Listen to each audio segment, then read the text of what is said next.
I'm a 29-year-old woman, and my relationship with my mom 55F has always been a mess. She's the kind of person who can't let a problem go without finding someone to blame, and that someone is almost always me. It doesn't matter what the issue is, whether it's something minor like the wrong brand of cereal in the cupboard or something major like a family fight, she always finds a way to turn it back on me. My younger brother, though, he's 25 and basically a saint in her eyes. He's the golden child, the one who can do no wrong. For as long as I can remember, my mom has acted like I'm some kind of curse on the family. When my parents divorced, I was just 12 years old, and even then, she managed to pin it on me. She'd tell anyone who would listen that my difficult attitude made things harder for everyone, conveniently ignoring the screaming matches between her and my dad or the fact that I was just a kid, trying to figure out why my home was falling apart. Things didn't get better as I got older. If anything, they got worse. By the time I was a teenager, my mom had perfected the art of scapegoating. If she forgot to pay a bill and got hit with a late fee, it was because I distracted her. If my brother's grades slipped, it was because I didn't set a good example. If the dog ran away, it was my fault for leaving the gate open, even if I wasn't the one who let the dog out that day. I learned early on that arguing was pointless. She never admitted she was wrong,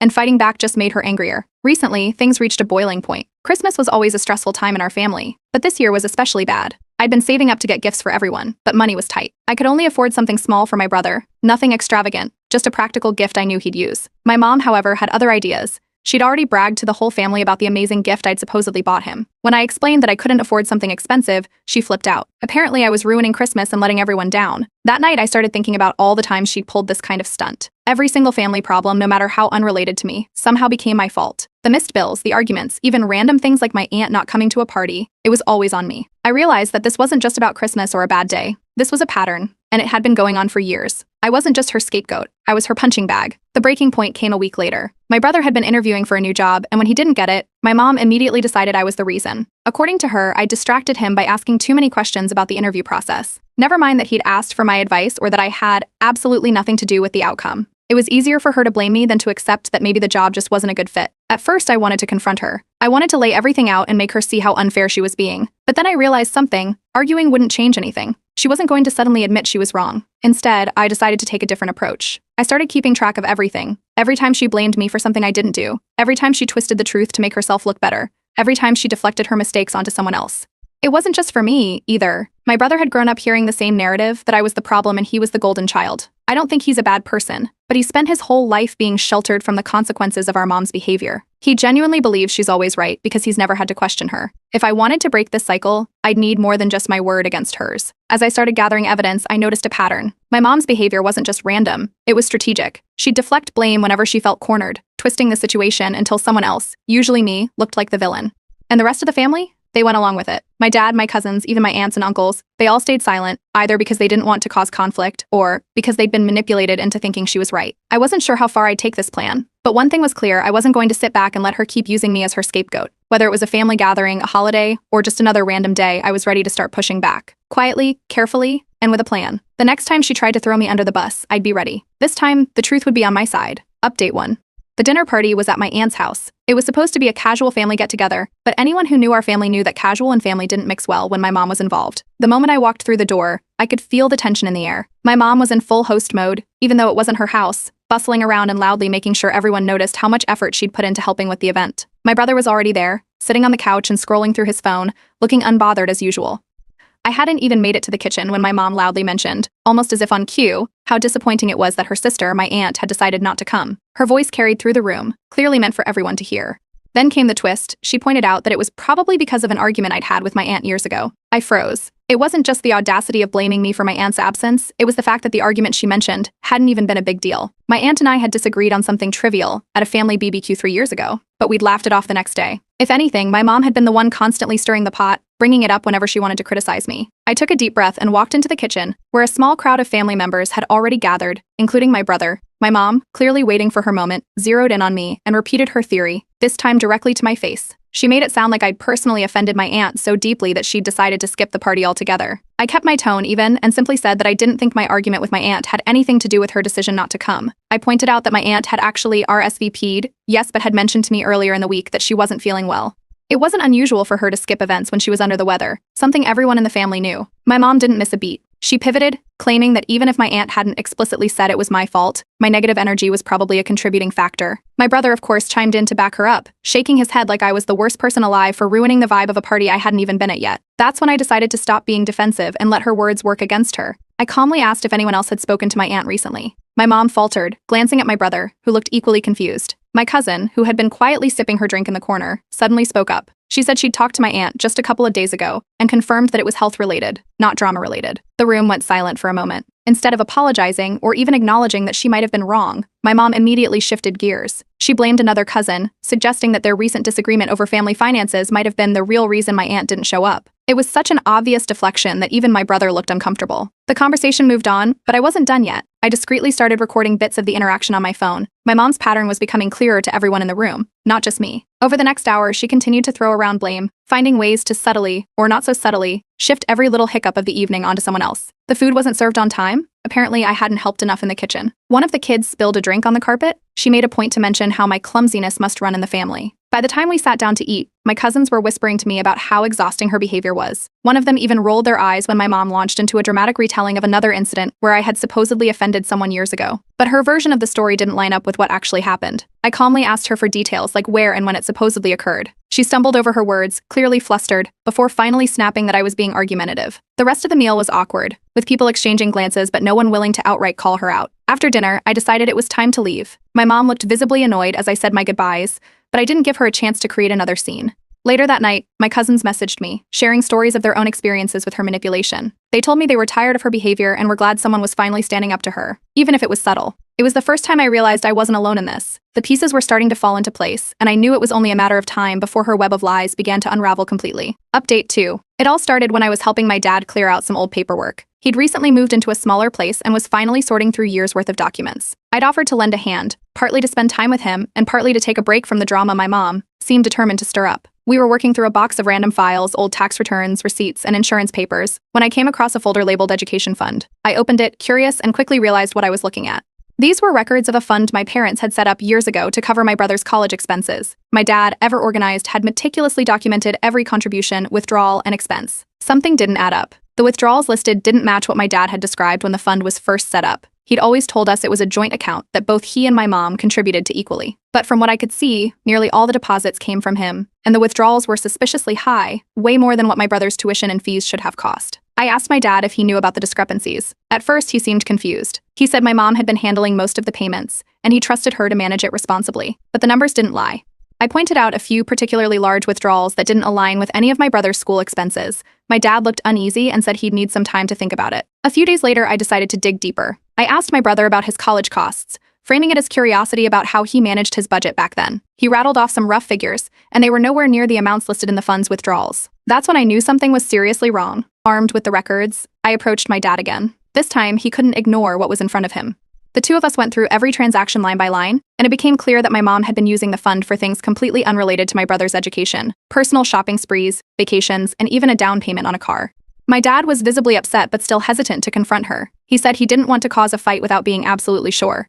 That night, my mom came over for dinner. I stayed quiet at first, letting my dad lead the conversation. He casually brought up the education fund, asking her if she remembered how they'd handled the expenses. Her tone shifted immediately. She got defensive, claiming that the withdrawals had all been necessary and that any discrepancies were likely due to unexpected costs my brother had during school. When my dad pressed further, mentioning the records we'd found, she turned on me. She accused me of stirring up trouble and even suggested that I'd somehow tampered with the documents to make her look bad. It was so over the top that I couldn't help but laugh. I calmly pulled out the folder and handed it to her, pointing out the dates and amounts. Her face went pale for a moment before she doubled down, claiming the records were incomplete and didn't tell the whole story. My brother walked in just as the argument was heating up. He looked confused, so I explained what was happening and showed him the documents. At first, he tried to defend her, saying there must have been a reason for the withdrawals. But as we went through the records together, even he couldn't deny that something was off. For the first time, I saw doubt creep into his expression. He admitted he'd never really questioned where the money came from or how it was spent because my mom had always assured him everything was under control. The next day, my dad decided to call a family meeting. He wanted everyone to have a chance to address the situation openly. My mom arrived looking smug, clearly expecting to take control of the narrative. But this time, she wasn't prepared for what came next. My dad laid out the evidence in front of everyone, going through the records methodically. My brother backed him up, recounting our conversation and confirming that the expenses didn't match his actual college costs. At first, my mom tried to dismiss the whole thing, claiming it was an attack on her character. When that didn't work, she accused me of turning the family against her. But the more she talked, the more obvious it became that she was deflecting. My aunt, who had been skeptical of her for years, finally spoke up. She admitted she'd seen similar behavior from my mom in the past, particularly when it came to finances. By the end of the meeting, my mom was cornered. She stormed out, but the damage was done. my cousins reached out later, offering to share their own stories of financial irregularities involving her. It was like a floodgate had opened. And that night, I started putting together a comprehensive timeline of events. With the support of my dad, brother, and cousins, I knew I had everything I needed to expose the full extent of her lies. The next step was clear: a public confrontation where the entire family could see the truth. This wasn't just about the money anymore, it was about breaking the cycle of manipulation once and for all. Update 3. It took about 2 weeks to organize the family meeting. My dad, brother, and a couple of my cousins were all on board, which made it easier to get everyone together. The tension leading up to it was thick. My mom had started calling around, asking relatives if they'd noticed me acting out recently. She framed it as concern, but everyone knew she was fishing for allies. The meeting was set for a Saturday afternoon at my dad's place. The turnout was better than I expected. My dad, brother, aunts, uncles, and most of my cousins were there. Even a couple of extended family members who usually stayed out of drama showed up, curious about what was going on. My mom arrived last, carrying an air of confidence like she was about to squash a petty misunderstanding. Once everyone settled, I connected my laptop to the TV. My dad gave a brief introduction, explaining why we'd called the meeting and emphasizing that this was about clearing the air, not pointing fingers. That's when I started the slideshow. The first slide was simple: a timeline of key events involving the education fund. I walked everyone through the deposits my dad had made, the withdrawals my mom had handled, and the discrepancies we'd uncovered. I included screenshots of the account statements and matched them with receipts for non-education related expenses, like a luxury handbag and an all-inclusive vacation package she'd taken without telling anyone. The room was dead silent, except for the occasional sharp intake of breath. When I finished that section, I moved on to a broader pattern of behavior. This part was trickier, because it involved calling out her manipulation without making it seem like I was piling on. I included examples of her deflecting blame over the years, like the time she convinced everyone that I'd ruined Christmas by not buying my brother an expensive gift, or when she claimed I was the reason my aunt skipped a family dinner. My cousins chimed in here, sharing their own stories of being blamed for things they had nothing to do with. Each story seemed to validate the last, creating a snowball effect. About halfway through, my mom's confidence cracked. She interrupted, claiming I was twisting the facts and dragging her through the mud for no reason. But her outburst didn't land the way she'd hoped. Instead of rallying to her side, the family pushed back. My dad asked her point blank to explain the education fund discrepancies. When she couldn't, my brother stepped in, visibly angry for the first time. He apologized to me in front of everyone, admitting he'd been blind to her behavior for years, and that he now understood how manipulative she'd been. The room shifted. For the first time in my life, I felt like the family saw her for who she really was. My aunt, who'd been quiet up to that point, spoke up, recounting how my mom had once borrowed money from her under false pretenses and never paid it back. Another cousin shared how my mom had tried to pit her against her siblings by spreading lies. One by one, people started connecting the dots, realizing how many of their own experiences fit the same pattern. My mom's frustration boiled over. She stood up, accusing me of orchestrating the entire meeting to humiliate her and tear the family apart. She tried to storm out dramatically, but my dad calmly told her she wasn't leaving until we finished. She sat back down, clearly seething. The final slide was a list of proposed boundaries. I kept it simple: more transparency with shared family finances, clear communication, and accountability. My dad announced that he'd be taking legal steps to recover the misused funds and prevent further financial mishandling. My mom looked furious but didn't say a word. When the meeting ended, my mom left without saying goodbye to anyone. As soon as she was gone, my cousins and aunts gathered around me, thanking me for having the courage to stand up to her. They admitted they'd been scared to speak out before, afraid of her retaliation. My brother pulled me aside and apologized again, this time promising to be a better sibling and start rebuilding our relationship. He seemed genuine, and for the first time in a long while, I believed him. Over the next few days, I started receiving messages from extended family members who'd heard about the meeting. Some expressed shock, others shared their own stories of being manipulated by my mom. The support was overwhelming, and it felt like a weight had been lifted off my shoulders. But my mom, of course, wasn't done. She started spreading rumors about me, claiming I'd fabricated the entire presentation out of spite. But the family wasn't buying it. My dad reassured everyone that the evidence was solid, and my brother even posted a public apology on social media, taking responsibility for enabling her behavior in the past and thanking me for exposing the truth. Meanwhile, my dad began consulting with a lawyer to explore options for recovering the money she'd taken from the education fund. It wasn't about the amount as much as it was about holding her accountable. The family also agreed to new norms, more open communication, and less tolerance for toxic behavior. While my mom was more isolated than ever, the rest of us felt closer. Family gatherings became more relaxed without her constant presence, and my brother and I started spending more time together. It wasn't a perfect resolution, but it was a start. And for the first time in years, I felt like I wasn't fighting this battle alone. Update 4? It didn't take long for my mom to retaliate after the family meeting. Within a week, she started reaching out to mutual friends and extended family, spinning the narrative that I'd orchestrated the whole thing out of jealousy and spite. She painted herself as the victim of an elaborate smear campaign, claiming I'd fabricated evidence and manipulated everyone against her. At first, a few relatives bought into her story. I started noticing the change in tone from some of them during conversations. One aunt, who had seemed supportive at the meeting, suddenly became cold and distant. Another cousin messaged me, asking why I was so determined to destroy the family. It was frustrating, but I didn't let it rattle me. Instead, I sent a short, factual message to the extended family group chat, offering to share the evidence I'd presented at the meeting with anyone who had questions. I attached a few key documents to back up my point, leaving no room for doubt. That approach worked better than I expected. Over the next few days, several relatives reached out privately to apologize for jumping to conclusions. They said they could see through my mom's attempts to discredit me and appreciated my transparency. Some even shared their own stories of being manipulated by her in the past, adding more weight to the pattern of behavior we'd exposed. Meanwhile, my mom turned her attention toward my brother. She started calling and texting him constantly, accusing him of betrayal for siding with me during the meeting. At first, he tried to keep the peace, but her attacks became relentless. Eventually, he stood his ground, telling her that her lies and manipulations had caused harm to the entire family and that she needed to take responsibility for her actions. From what he later told me, it was the first time he'd ever directly challenged her. Around this time, the floodgates really opened. More extended family members started sharing their experiences with my mom. Stories of financial manipulation, guilt tripping, and outright lies began pouring in. One uncle revealed that she'd borrowed money from him years ago, claiming it was to help my dad, only to later find out she'd used it for a personal shopping spree. Another cousin recalled how she'd nearly caused a rift in their family by spreading false rumors about a sibling dispute. While all of this was unfolding, my dad continued pushing for accountability regarding the education fund. He confronted my mom directly about the misused money, giving her an ultimatum: cooperate and return what she could, or face legal action. She responded by threatening to sue me for defamation, claiming that the presentation I'd given at the family meeting was filled with lies. Her threat didn't faze me. I consulted with a lawyer, who reviewed the evidence I'd compiled and assured me that her case wouldn't hold up in court. The lawyer even suggested that if she pursued it, we could countersue for damages, given the overwhelming proof of her financial mismanagement. When word of her legal threats reached the family, it backfired spectacularly. Relatives who had been on the fence about the situation began cutting ties with her, tired of her escalating drama.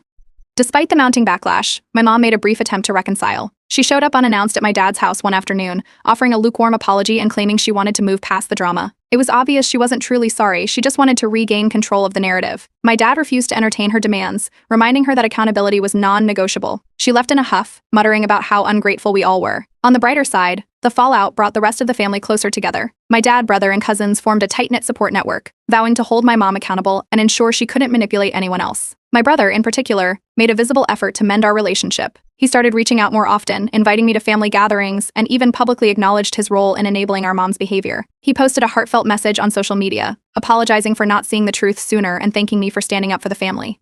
The ripple effect of the meeting and its aftermath was undeniable. Several relatives chose to cut contact with my mom entirely, unwilling to tolerate her toxic behavior any longer. Others, while not completely cutting ties, set firm boundaries to protect themselves from her manipulation. For the first time in years, family events felt lighter and more peaceful without the constant tension she brought to the table. Meanwhile, I kept responding to any lingering rumors with calm, factual rebuttals. My approach seemed to disarm her attempts to spread misinformation, further isolating her within the family. Slowly but surely, the truth was winning out, and her influence was fading. Although my mom continued to make occasional attempts to stir up drama, they grew less frequent and less effective as time went on. The rest of us were finally free to rebuild our relationships without the shadow of her manipulation hanging over us. It wasn't a perfect resolution, but it was a start. And for the first time, I felt confident that the truth would continue to stand on its own, no matter how hard she tried to distort it. Update 5. After the dust settled, the changes in the family dynamic were impossible to ignore. My mom's isolation deepened quickly. With most of the family keeping their distance, her influence waned significantly. Relatives who used to hang on to her every word were now cautious, aware that siding with her often came at a price.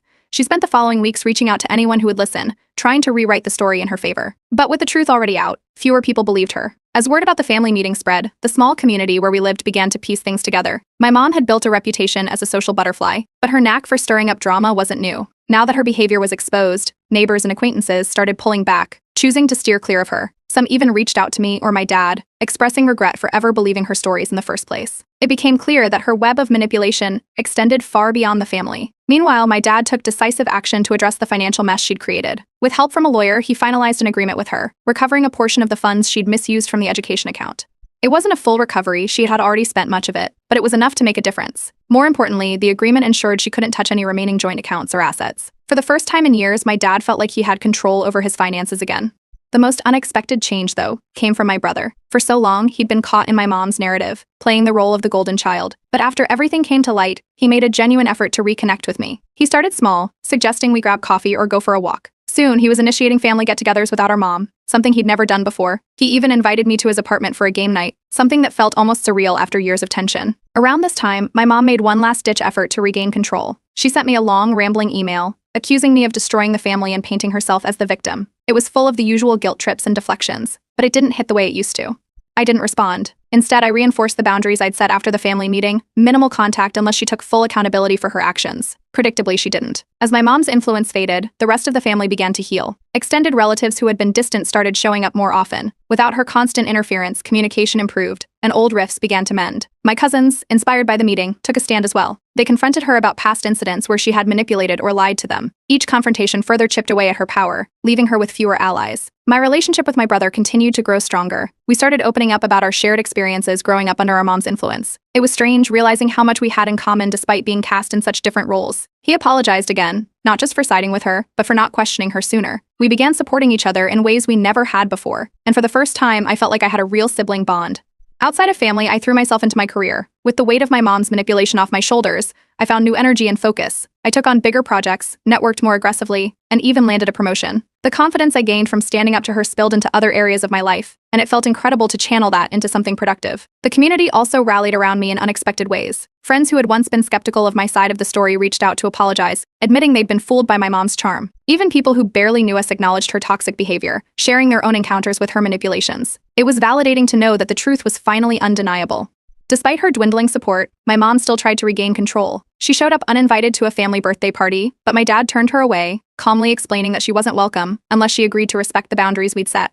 It was a firm stance that reinforced the new dynamic we were building as a family. Without her, family events became something they hadn't been in years: peaceful. Birthdays, holidays, and reunions were free of drama. People laughed more, stayed longer, and genuinely enjoyed each other's company. It was like a cloud had lifted, and everyone could finally breathe. Looking back, I know the confrontation was necessary. It wasn't easy, and there were moments when I wondered if it was worth the effort. But seeing the family rebuild itself, seeing my dad reclaim his independence, and watching my brother grow into a more self-aware person made it clear that it was the right thing to do. For the first time in a long time, I felt free. Free from the constant blame, the manipulation, and the toxic cycle my mom had created. The family was stronger, more united, and finally able to move forward.